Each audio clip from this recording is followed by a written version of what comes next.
ఉమ్మడి పశ్చిమ గోదావరి జిల్లాలో పర్యటించారు. ఉంగుటూరులో ఏర్పాటు చేసిన కూటమి ఆత్మీయ సమావేశంలో పాల్గొన్నారు.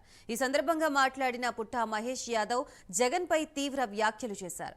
పదవి కోసం సొంత బాబాయిని చంపిన వ్యక్తి జగన్మోహన్ రెడ్డి అన్నారు. సొంత అన్నా చెల్లెళ్లకి అన్యాయం చేసిన వ్యక్తి రాష్ట్ర సీఎంగా కొనసాగడం సిగ్గుచేటన్నారు.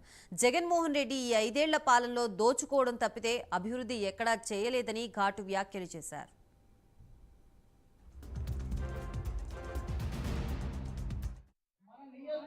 ఎక్కడా కూడా పట్నం అనేది లేదు, మనంతా కూడా గ్రామీణ ప్రాంతమే.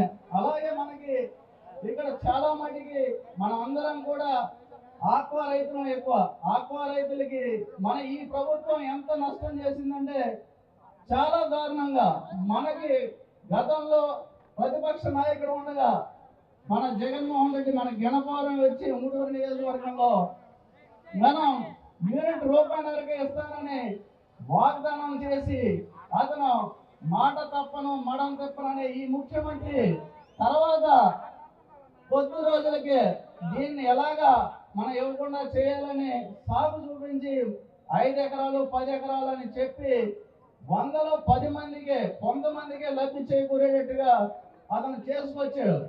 రాబోయే కాలంలో ప్రతి ఒక్క రైతుకు కూడా రూపాయిన్నరకే, ఆక్వా రైతులకి రూపాయిన్నరకే కరెంట్ ఇచ్చే విధంగా, అలాగే గతంలో ఎలాగైతే కరెంటు మీద జరిగిందో అదే విధంగా కొనసాగే విధంగా ఉంటుందని మీ అందరికీ కూడా ఈ సభాముఖంగా తెలియజేసుకుంటున్నాం.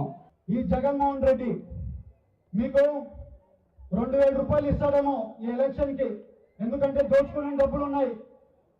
ఆ డబ్బులు ఎవరి? ఆ డబ్బులన్నీ మీయే. ఈ ట్యాక్స్లు కట్టినా మీ రైతుల డబ్బులు, మీ అందరి డబ్బులు అయ్యి ఈ 2000 రూపాయలు ఇస్తాడు.